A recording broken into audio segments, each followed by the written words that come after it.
do a meditation to that every Sunday and sing to it and thank you, thank you, thank you. So David, can you take the stage lights down just a little bit?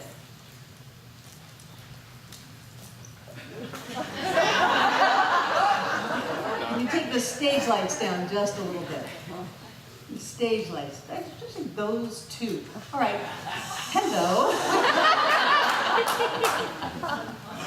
Good morning, good morning, good morning. I am chewing on something right now, and I hope you'll just indulge me because I think it is a path that we all take.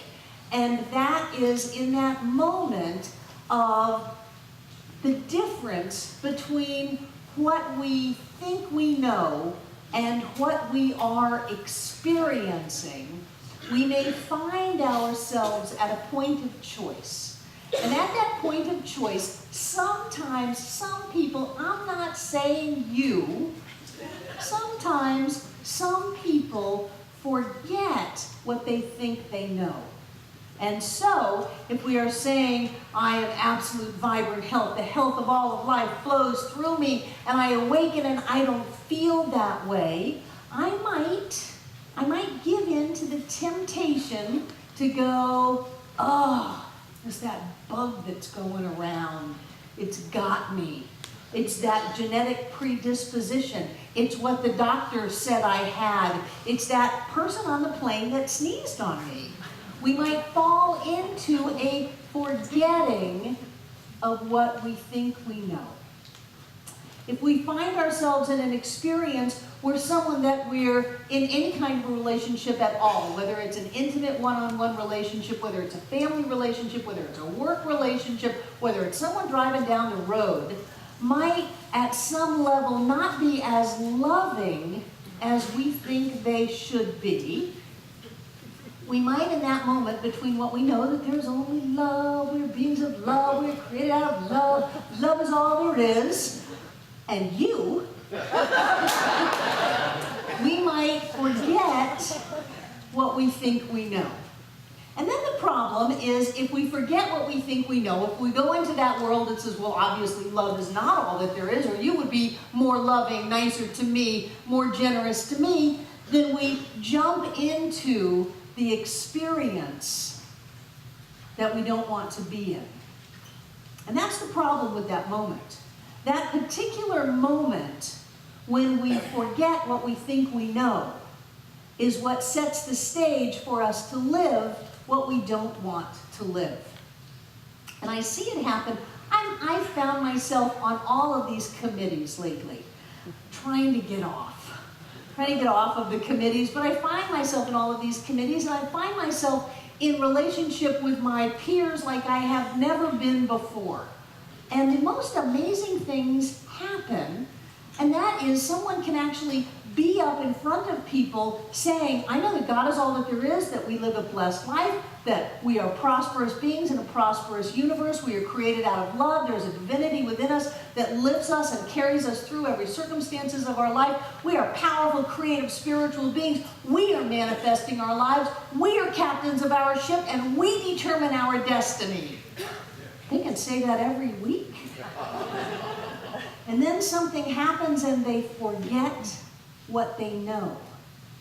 Something happens like income goes down, and so they constrict instead of expand. I find it fascinating that people who believe in an expanding universe and that as you give, you receive, people like me who believe in the fundamental principle of tithing and giving out generously, we do that at our center, always have, that if they find that there's a constriction in their finances, they stop tithing. Now these are, in my experience, religious science, science of mind ministers, guiding centers, and they use that as an excuse to try to manipulate the events in their life because they're coming from a position of lack and limitation and they forget what they know. And so when they forget what they know, they create what they don't know, which is lack and limitation. And I've found over and over and over again that those who are in leadership in our movement, if we would only walk our talk, we would not have the problems that we have in our lives.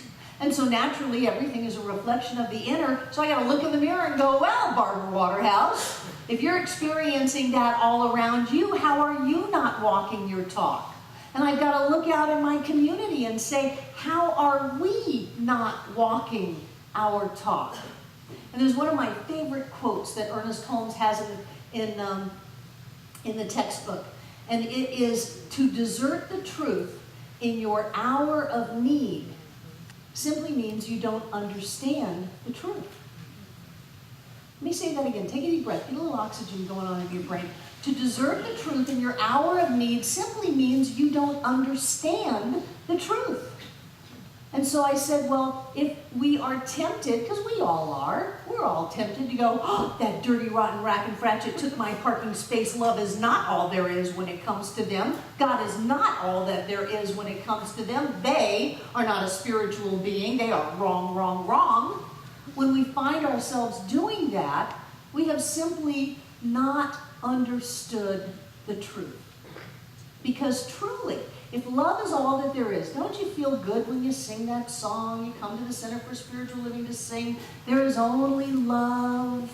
There is only love. And we build this energy. And if that's true, then if someone cuts us off, if someone takes that parking space, the only response from us that can be in truth is love. And so rather than moving into a world of limitation and separation, the only thing that we can do is give more love. Now, I know that that's a little tough because sometimes people just piss you off. But really, the only thing that you can do to stay in truth is to give more love. If you feel constricted in any way, shape, or form, the only way out is to give out more. The only thing to do is to stay clear in what you know to be true, and truth is such a vague word. That God is all that there is, that we are spiritual beings living in a spiritual universe governed by spiritual law, that everyone and everything is a reflection of our consciousness, that we are beings of light and love in an ever-expanding, prosperous, loving, blessed universe, and everything is okay. That's the truth. You can just shorten it to everything is okay. That there is something that lifts us over every problem, every issue, every obstacle. There is that within us which is magnificent, and everything is okay. So if anything challenges that, we move back to everything is okay, because it is in that point where we remember what we know, or we really don't understand it at all, that determines where our life goes. It is so important to be mindful of the moments in life. We're constantly creating choices. And people say, well, we're not creating those choices. Those are happening to us. No, they're not. They're not happening to us. They may be happening for us. That puts a smile on your face. What a wonderful opportunity to grow. What a wonderful opportunity to love. What a wonderful opportunity to be clear, instead of, I forgot everything that I just knew. And I jumped into duality. I jumped into the darkness. I jumped into the abyss. No, it is that moment when we stop and say, wait a minute. If this isn't happening to me, if this is happening for me, if this is actually my creation that I have orchestrated with all of these people and events around me for this moment, and there's a blessing in there, isn't it smart for me to stop, maybe with the everything is okay, and look for and find that blessing? Instead of moving into what so many people move into, which is, you can hurt me, you can take something away from me, you can do something to me. You can't do anything to me. I am creating my life. I can't do anything to you. You are creating your life. You are powerful. You are magnificent. You are a being of light and love. Everything that is happening around you is a reflection of spirit made manifest through you, coming back to you. How can anything be wrong?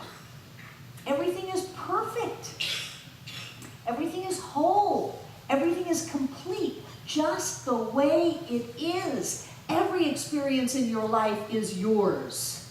You are exactly where you are meant to be. Not by some outside God, but through a reflection of your consciousness, you are exactly where you need to be. Now, that doesn't mean you have to stay there not even a moment longer. You know, I love that passage in the Bible where they walked through the valley of the shadow of death. They didn't stop. They didn't camp. They didn't build condos, and they didn't invite their friends. You're moving through it. So what's going on? Well, I'm moving through it. I'm working on my head. I'm remembering who I am. I'm remembering that I live in a reflective, vibrational universe, that love is all that there is a magnificence, divine presence in me and in everyone around us, that I am a spiritual being, and so is everybody else, that we are a God among gods, as Wallace Wattles said. We remember that. When we remember the truth, we understand it greater and greater. And if for any reason we desert it, we say, oh, that's a bunch of hogwash. Really, there are bad people in the world. That there is evil in the world, there is darkness in the world, and some children come into the world with a black mark against their soul, and they need a traditional baptism that's going to save them. That's a crock. We're beings of light. We're beings of love. We come into this planet pure, whole, complete. All we do is acknowledge that within each other, whether they're in little bodies, whether they're in big bodies. That is the truth, that God is all that there is. And the meanings of that are huge. The ramifications of that are huge. We're all connected with each other. We are all powerful. We are all rich. We are all healthy. We are all whole. We are all happy. Do you know what that song has done around the world? Because I'm happy. Got my 5-year-old, 6-year-old grandson sitting in the back seat. He knows every word to that song. Just rocking out in the back seat. We are happy. We are filled with joy. That is who we are. And if we abandon that for whatever reason, all we have to do is remember that we stopped in the middle of the valley. And we can get out. You don't even need to pack up your tent because you're not going to use it again. You don't need to rent out your condo. Just get out. Because everything is okay. Everything is wonderful. Everything is perfect. Everything is pure. Everything is love. There's always more than enough. We have everything that we need. We are completely supported by all of life. That's the truth. And as long as we understand that truth, then we are never in a position where we have to desert it. Where we have to abandon who we are and jump into that which is not true. There's a power and a presence within each one of us.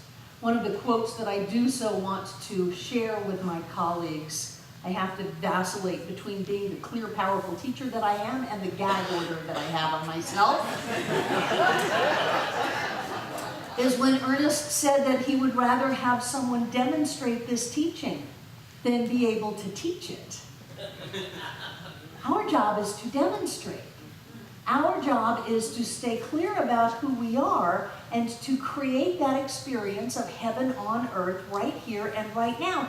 Even Pope John Paul said heaven is not a place, that you don't go to heaven, that heaven is a state of consciousness. We've been saying that for hundreds of years.